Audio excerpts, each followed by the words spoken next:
নারাস বিপদের মাঝখানে শুয়ে আছি, কানাঘুষো শোনা যায়, বসন্ত এসে গেছে।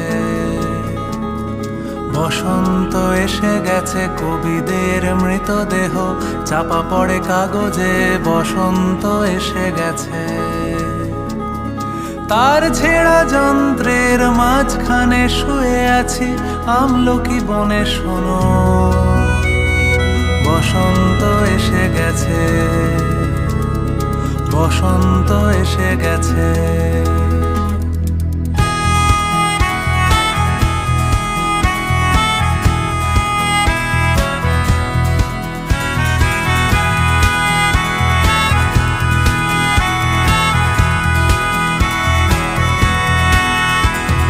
দূর হোক বানানের অকারণ চিন্তা, হ্রস্বই দীর্ঘই হ্রস্ব